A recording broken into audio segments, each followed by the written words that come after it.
Hello friends and welcome to the RaoMoon Oracle. I'm Rao and today we are doing a tarot walkthrough review of a new deck I got recently. This deck I got from my brother as an early Christmas present. He was very excited about what I do on YouTube and he had found a really good present for me, so he just had to give it to me early because he was so excited about it. So what he ended up getting me was the Nightmare Before Christmas tarot deck. Oh, look at this thing. This is so fun. I'm so happy, so excited. So obviously I missed out doing it for Halloween, so I don't know where everybody stands for this. So let me know down in the comments if you are, do you think Nightmare Before Christmas is a Halloween movie or a Christmas movie? I've got a couple friends that are on either side. I personally think it's a Halloween movie, but I will be happy to do it for Christmas right now because it works just as well. So yes, Nightmare Before Christmas deck. I have had a chance to look through it already, so I've played with it a little bit. I got one of the cards showed up in one of the videos I've done recently, but I just wanted to give a little bit of a review on it for what I think of it so far. So obviously I got the box that is the gravestone casket. It's super cool. I've seen this deck online before, like on Amazon for sale, and sometimes the box, it just comes in a square box. So I think it's really unique and special that I have the one shaped like this, right? It looks really cool on my shelf and shows up very differently. So that's the box, and of course we've got that pretty purple black coloring. We've got Jack and Sally on the mountain right there on that hill. So when you open the box, looks like this. So you got our guidebook on the top, and then you lift our little ribbon here, and here are the cards. So still sitting in there. Guidebook is pretty big, which is nice, so we get some nice full descriptions and colored pictures of the cards. So that's an awesome piece for it. It gives you an upright and a reverse meaning for it. Not all guidebooks do that, so that's nice for this one. Back of the cards, we got this really pretty purple pattern here. Love that. And then the cards. The cards are a decent size, not too big, not too small. They move pretty easy, which is nice. So let's just get that out of the way over here. So after kind of looking through the cards and playing with them a little bit and peeking at them, I would say this is not a beginner deck. The cards themselves tie in with the original Rider-Waite imagery sometimes. It's not consistent, and it is hard to decipher the meanings of what the cards might be without knowing about tarot already, knowing about tarot ahead of time. Let me find a good example for this. I think it was, let's see. So, for example, so we have the Empress card right here, right? So, Empress, you usually think of the Divine Mother, somebody who is very strong emotionally, is pregnant a lot of the times in the pictures. Somebody who is, that intuitive power. It is the encompassing of all the queens in the deck in the Minor Arcana. So this one we have this character. And honestly, I know Nightmare Before Christmas pretty well. I've watched the movies a ton, but I don't know the name of this character. I don't know who she is. Obviously, she kind of looks like a mom, right? Because she's kind of wearing that nightgown.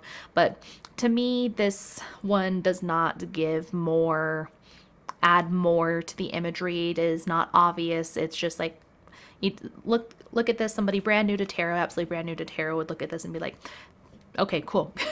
Cool. Doesn't mean too much, right? So I have a couple cards. So some of the cards do it really, really well. So if you know the imagery and the movie very well, some of these cards match up super, super well for the tarot meanings and then the Nightmare Before Christmas readings. So one great example of that is the Fool. We'll have this posted up so you guys can see it, but the Fool card, right? So this one is Jack before, as he's discovering things, right? As he's discovering the other worlds, the other holiday worlds, as he's wandering through the forest. That's very much a Fool energy. That movement onto a journey, something new, something different, jumping into the unknown, right? He opens up the Christmas door and falls straight in. So that's definitely Fool energy there, right? That's very representative of the Fool. That makes sense for the Fool. Makes sense for Jack, and Jack being the fool in this case, and that scene specifically out of the movie does fit the full imagery in the original Rider-Waite and Rider-Waite imagery that you would see, and full imagery that you would see. That one makes sense, right? Versus something like what I have over here, the Seven of Needles. So the needles is the swords.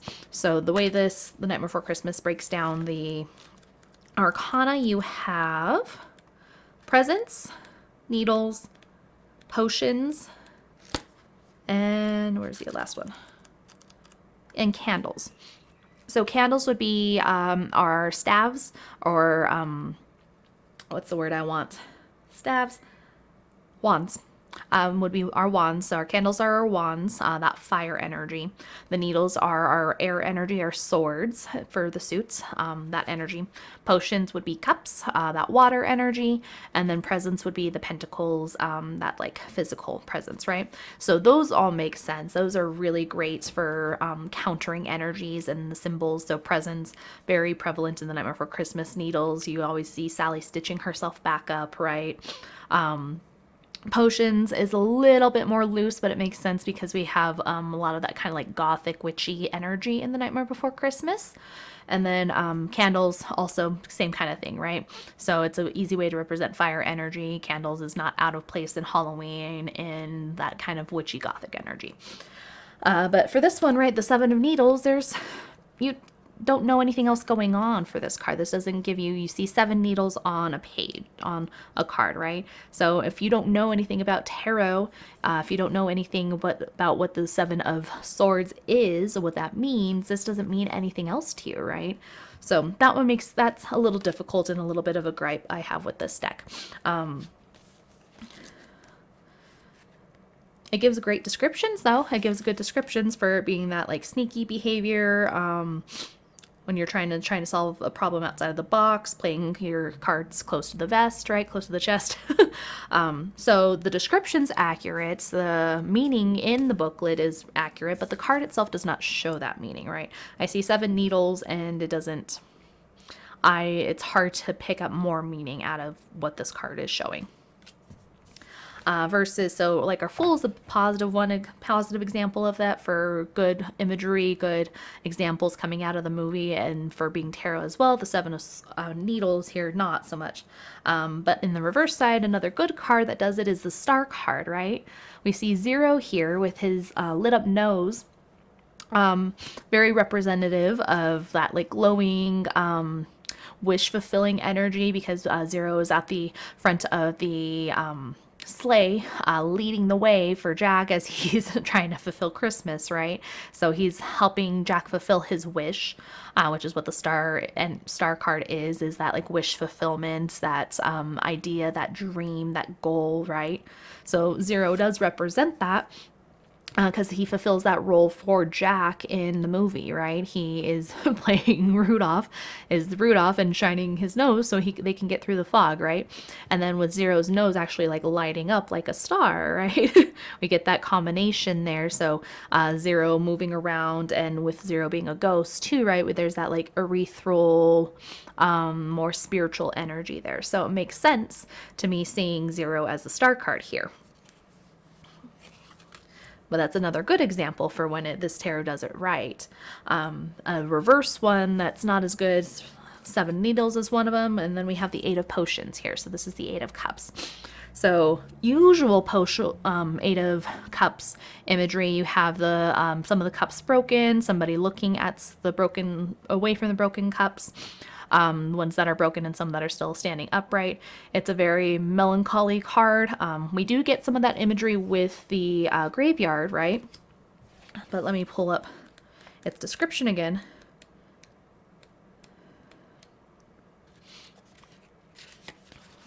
Yeah, it does talk about it actually. So comes forward when a dream once achieved isn't quite fulfilling as expected. You worked so hard for this, but you're still not satisfied. Take some time to reflect on your current feelings and needs, because that may have changed. Adjust your situation accordingly. So that yes, that is the Eight of Cups energy, or the Eight of Potions in this case, but it is not shown really in this card. We don't get that energy from just looking at the card itself. We know that's the energy because that is what it is representative of in tarot, but the card itself does not show that, and I think that's a little difficult for it. It's a great deck though. It's fun. I like the coloring on it, but again, there's pieces where they popped one of the characters on the page, on the card, and threw the right amount of candles or presents on there and called it good for some of these cards, right? Not inherently bad, but again, it's not a deck for beginners, I'd say. It would be a deck I'd get my friends who really liked Nightmare Before Christmas but weren't interested in the tarot piece of it. It's just a cool theme item for them at that point. So it's either somebody who has no interest in tarot at all, I feel, that would benefit from this deck. No tarot at all, they're just getting it because there's cool pictures and imagery and symbolism in it, and it's because it is a tarot deck. Or you're somebody who really knows tarot already and likes Nightmare Before Christmas, so somebody got it for you in that regard. So you can read the cards because you just know the tarot, not because you are trying to get intuition from the cards or learning about tarot to start with. Yeah. And again, it does it well with some things, right? Where's the... I think it's the Judgment card in here somewhere. The Judgment card is Santa's list. Santa's list for who's naughty and nice, so that makes sense for Judgment. The Devil card is Oogie Boogie, and that makes sense too, right? Some of it, I feel like it does well for the most part, majority for the major arcana.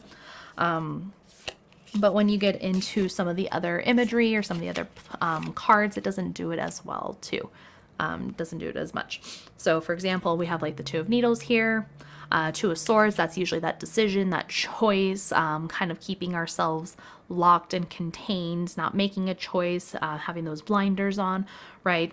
And Sally is kind of in that situation a little bit for sure. She is representative of that to an extent, but there could be more done here.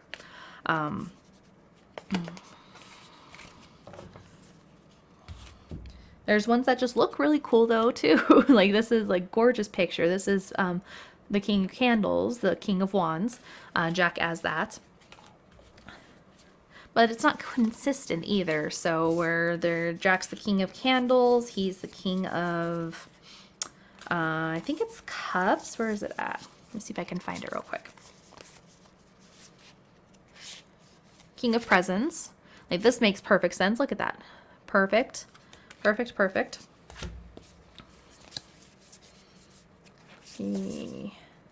But then he's not the king in the other one. So we have this one for the King of Potions, King of Cups, and then this one for the King of Needles.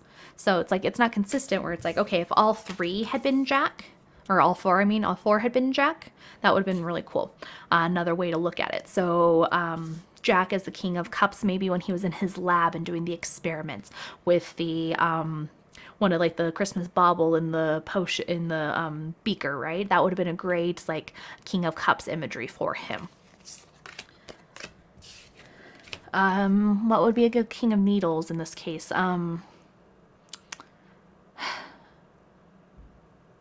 don't know, maybe pulling on the threads, like when he's pulling apart Oogie Boogie, potentially, something like that. There's better scenes and imagery because, so like I can get why he would be King of Needles potentially, right? That would make sense to me for him, like building Sally, right? Constructing Sally, sewing her together. That would make sense, but don't know this one as much. So there's a little bit of a lack of consistency, I think, that was missing there. It's a fun deck though. It's fun. Night Before Christmas, love, love, love the movie. I've watched Nightmare Before Christmas every year, usually for Halloween, not for Christmas. But as a tarot deck, it could have been done a little bit stronger, I feel. So, oh, there's the Judgment card. Look, right there. Santa's naughty list as Judgment. This makes sense as the world. Look, so we have all the Christmas, the holiday doors. So it does some really, really well. In other cards, it falls a little flat for me. So I'll definitely use it for certain readings, I think. I think it'll just be a fun one to have during certain times of year. So as I get really good with the tarot, I won't need to rely on the card itself. I can just dive into the imagery that I know in my head for what each card means, and then just use the card as a tarot deck for as the cards pop out, and not rely on the cards themselves. Sometimes the cards can give a little extra meaning here and there, so if there's a particular scene that I can attribute from the Nightmare Before Christmas movie to the reading I'm doing, but it's not going to come as easy, I feel, for this deck. I think this deck's just more of a fun kind of novelty one, and I'm glad to have it in my collection. I think it's exciting. You'll see the Chariot card coming up here in one of my next videos, because the Chariot card is Jack on Santa's sleigh on the sleigh that he's made to go take presents around, and that's a perfect imagery for the Chariot, right? And that driving forward and moving into our moving our dreams and going forward, right? That's a perfect example. But it's not consistent all the time. And that's where the deck takes a little bit more effort to use, right? But the deck was made, I'd found the name at one point, where'd it go? Minerva Siegel and illustrated by Abigail Larson. It's Disney certified, has Disney's Tim Burton's Nightmare Before Christmas on it. So it's definitely the official one. And I think it's really cool if you're going to get it, try and get it with the coffin box. I think that one's really, really fun. Try and get it with the coffin box. But that is my review for the Nightmare Before Christmas deck. So let us get a little quick reading from it, see what it comes out. So Night Before Christmas deck, what do you have to say for us, for anybody watching this video? What's the advice you have? One card, please. One card, please. Might not. There it is. 10 of Potions. 10 of Potions. And that is all I have for y'all for the review for this deck. I hope you enjoyed it, and I hope you have a wonderful rest of your day. Please subscribe if you've been enjoying the channel. Leave me a like or a comment down below. I'd be happy to respond to it. And thank you for stopping by today, and I hope you have a wonderful rest of your day. Bye.